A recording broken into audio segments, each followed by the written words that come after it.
The winter of 1873 came early to the Montana Territory, sweeping down from the northern peaks like a starving wolf. Snow buried the wagon trails, swallowed the pines, and turned the world into a silent, frozen grave. The wind tore across the mountains with a voice like something ancient and angry.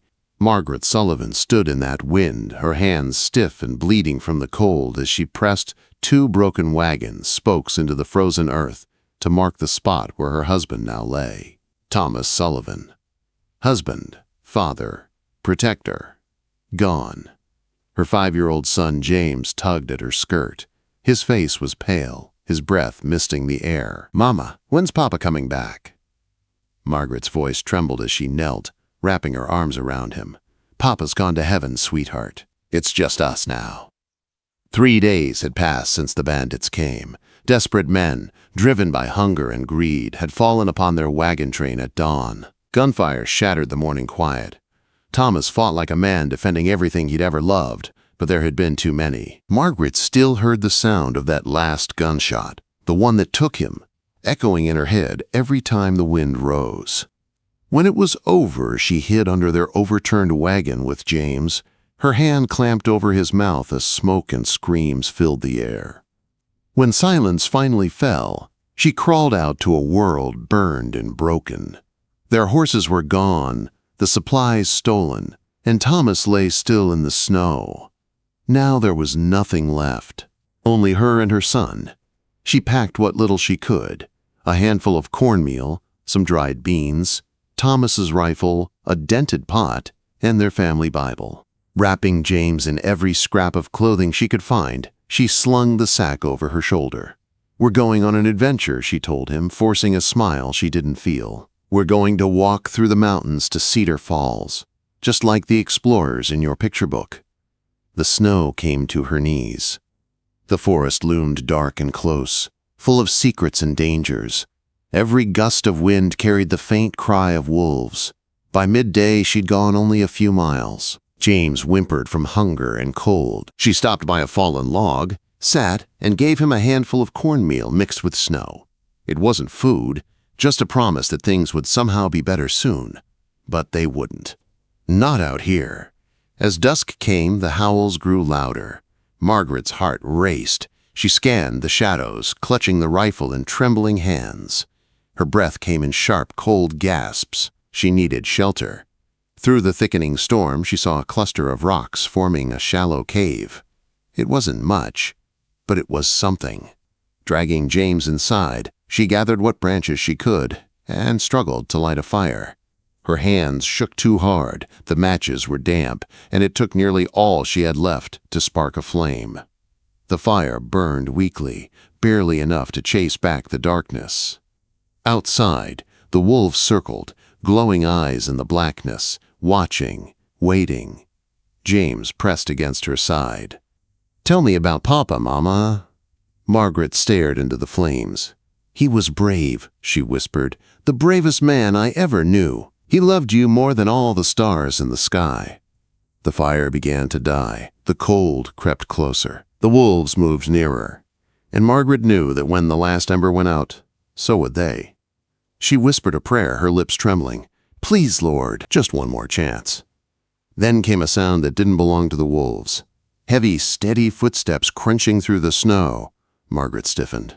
Her hands flew to the rifle. "Who's there?" she called, her voice cracking. "Stay back! I'm armed!"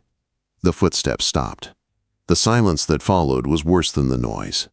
Then, out of the shadows, a massive figure appeared, half man, half beast.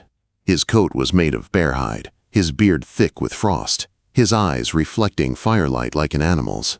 He looked at her, at the tiny fire, the frightened child, the woman clutching a gun she could barely lift. "That fire'll die in an hour," he said, his voice low and rough like gravel. "You'll die an hour after that." Margaret swallowed hard. "We'll manage." The man took another step forward, and she caught the scent of him, smoke, leather, wildness. The wolves had fallen silent now, as if even they feared him. "Where's your man?" he asked. "Dead," she said. "Bandits, 3 days ago." Something flickered in his eyes.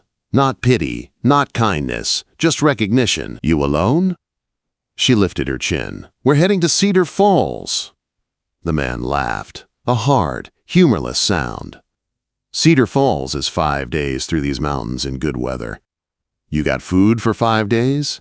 Know which way the snow hides the cliff edges. You and that boy'll be dead before you reach sunrise." Margaret's silence was answer enough. The stranger moved then, fast as a striking bear. He knocked the rifle aside and stepped close. She could see the scars on his face, the wildness in his eyes. "Your body is mine until I have my son's," he growled. Margaret's heart thundered. She wanted to scream, to run. But where could she go? Into the storm? Into the wolves? James whimpered. That sound stopped her from doing anything rash. Whatever this man meant, whatever he wanted, her child's life came first. He seemed to sense her thoughts.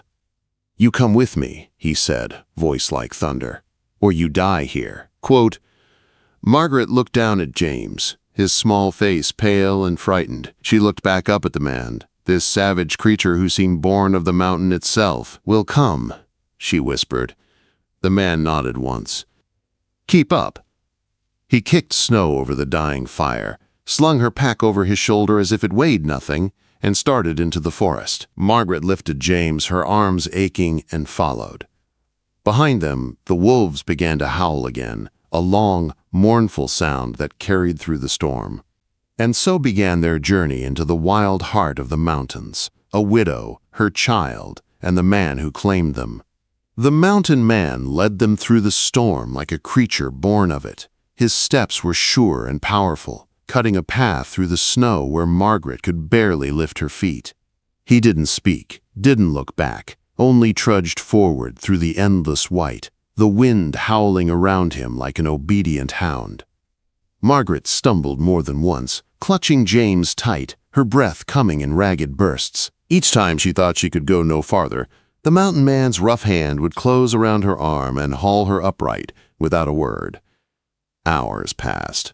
The world narrowed to cold, darkness, and the sound of their footsteps. Then, just as dawn began to smear the sky with pale light, the man stopped before a steep ridge. "Give me the boy," he said. Margaret shook her head, clutching James tighter. "I can carry him." "You can barely stand." His eyes glinted through the snow. "Give him here, or we all freeze." Reluctantly, she handed over her son. The man tucked the child inside his bearskin coat, one massive hand steadying him. Then he reached out and grabbed Margaret's wrist. "Hold on," he ordered. "Ground's bad here." They climbed. The slope was slick with ice, and the trees were thick, their branches heavy with snow. Margaret's boots slipped again and again, but each time his grip tightened, keeping her from falling. When they finally reached the top, she gasped at what she saw. A small clearing nestled against the mountain face, and there, built from logs darkened by weather and smoke, stood a cabin. A thin column of smoke curled from its chimney. The mountain man pushed open the door and ushered them inside. The warmth hit her like a blow. Her frozen skin burned as the heat returned. She blinked, taking in the room. It was large and sturdy, with walls sealed by moss and mud. Animal pelts covered the floor and hung on the walls. A stone fireplace filled the room with golden light.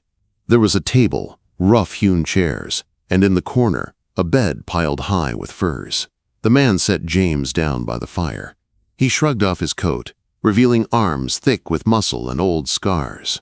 His face, now clear in the light, was weathered and harsh, but not cruel. Not entirely. "Sit," he said, pointing to the bench. "Boy needs food." Margaret obeyed, her limbs trembling from exhaustion. James's lips were blue, but color was slowly returning to his cheeks as the warmth seeped in. The man moved to a corner, cutting strips of dried meat and dropping them into an iron pot. Soon, the smell of cooking venison filled the air. "What's your name?" Margaret asked, her voice hoarse. He paused, glancing at her as if surprised by the question. "Josiah Reed." "I'm Margaret Sullivan. This is my son, James." Josiah grunted in acknowledgement and turned back to the pot. When the food was ready, he set wooden bowls on the table. "Eat!" Margaret fed James first, spooning the hot broth carefully into his mouth. Then she ate, slow and grateful. It was simple food, but it felt like a miracle. Josiah watched them in silence, his dark eyes steady and unreadable. When they finished, he stood. "Boy sleeps there." He pointed to a pile of furs near the fire. "You sleep there." He motioned to the bed in the corner. She hesitated. "Where will you sleep?" "I don't sleep much." He took his rifle from beside the door. "Don't try to run. Wolves'll get you before the cold does." Then he stepped outside into the dawn, leaving her alone with her son. Margaret looked around the cabin again, this strange refuge that might also be her prison. James was already half asleep, curled in the furs. She brushed the hair from his forehead and whispered a prayer of thanks. Her eyes wandered to the shelves along the wall. Among the tools and traps were unexpected things: a Bible, a few old books, a wooden horse half-carved, its shape delicate and careful. Whoever Josiah Reed was, he was not only what he seemed. When sleep finally took her, it came heavy and deep. She woke to the sound of wood splitting. Through the window, she saw Josiah outside, swinging an axe with steady rhythm. Without his coat, she could see the power in his movements, the way his muscles flexed beneath his worn shirt. He worked like a man who'd made peace with solitude, who needed no one. James stirred by the fire. "Mama, where are we?" "We're safe," she said softly. "Thanks to him." As if summoned by her words, Josiah entered, arms full of wood.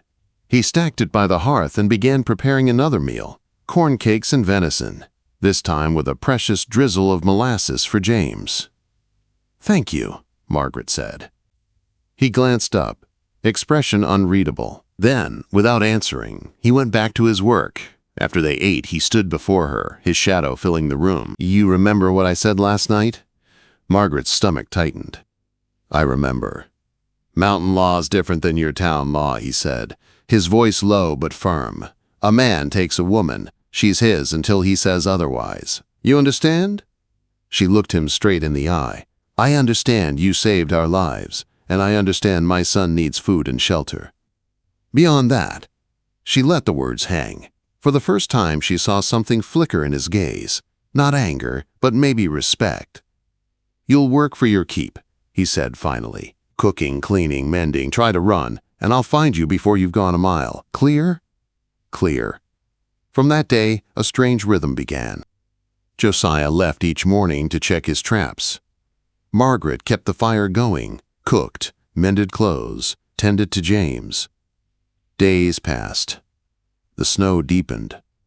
The mountains seemed to close around them, sealing them away from the world. On the fourth night, a blizzard hit, worse than any she'd seen. The cabin shook with the force of the wind. Ice formed on the inside walls. James shivered beneath his blankets. Josiah rose from his chair, gathering all the furs and dragging them into one pile near the fire. "We sleep here tonight," he said. "Body heat'll keep us alive." Margaret hesitated, then nodded. She settled James in the middle. Josiah lay on the other side, his back to her. Outside, the wind screamed like a living thing. Inside, the three of them lay together, a widow, a child, and a man who lived like a wolf. As the fire crackled, Margaret whispered into the dark, "Why do you live out here alone?" For a long moment, he didn't answer. Then, quietly, easier than living with people, "Were you always alone?"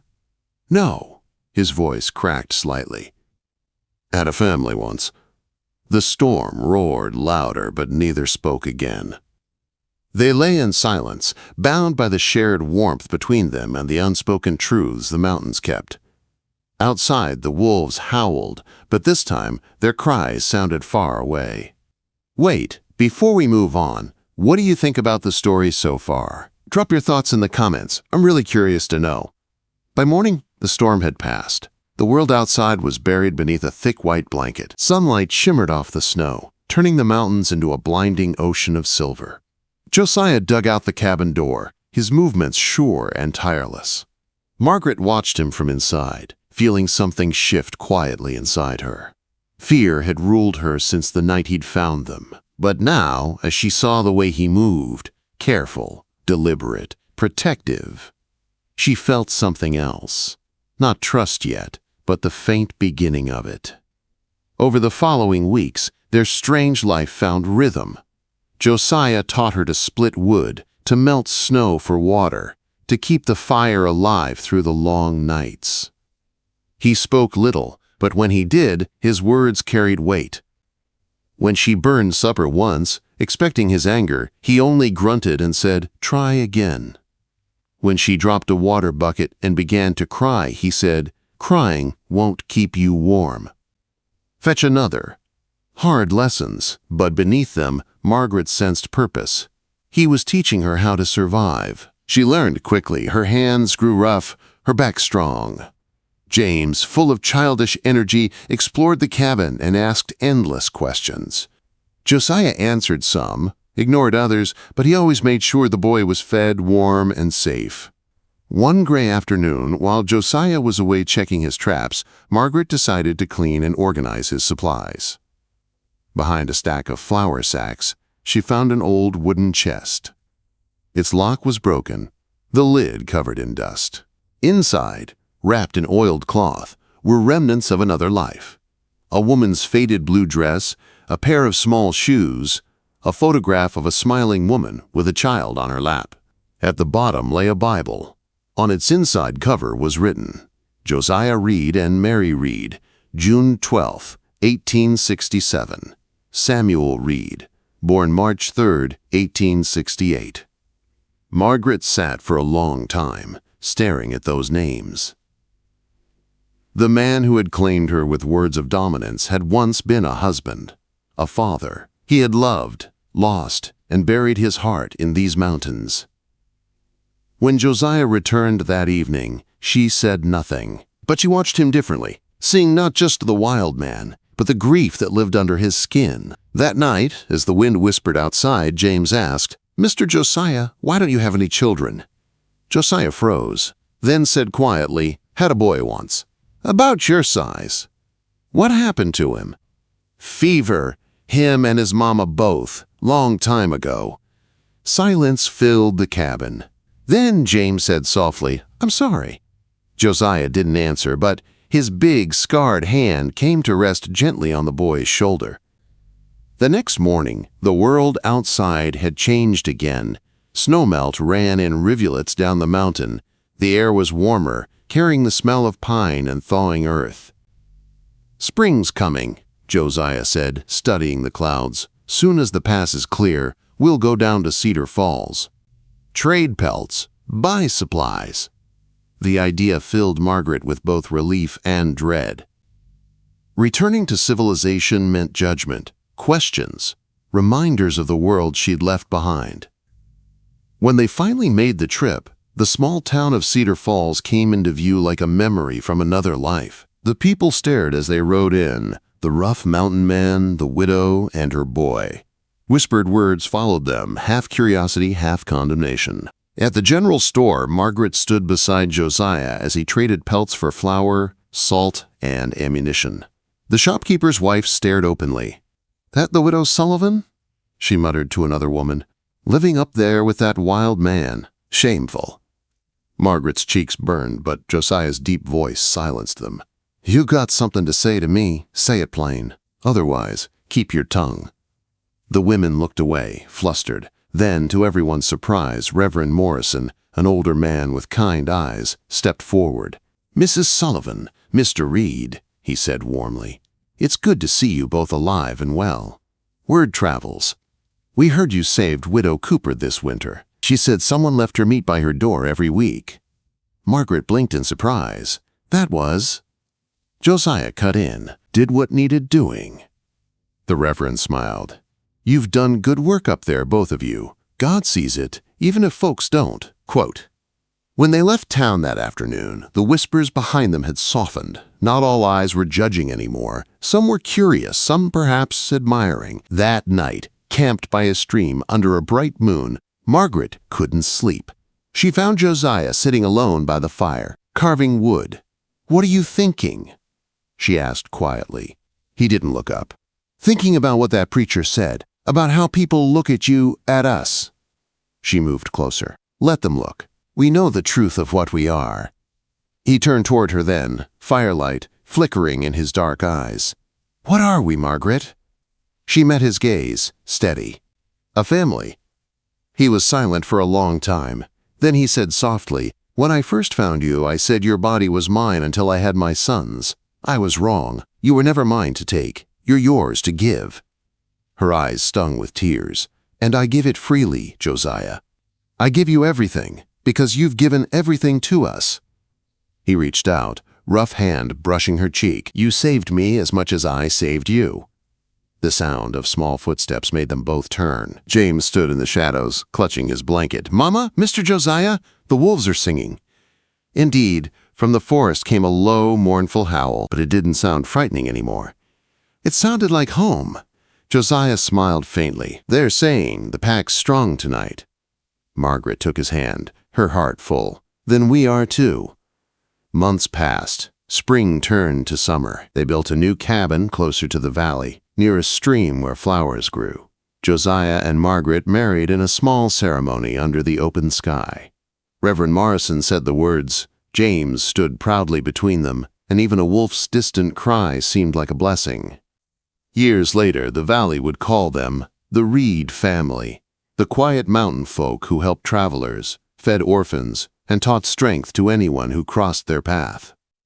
And every night when the wind blew through the pines, Margaret would remember the blizzard, the fire, the man who'd claimed her life with wild words, and how, through struggle and forgiveness, those words became a promise of love. Because in the wild heart of the Montana mountains, they had found what most never did, a love strong enough to survive the storm.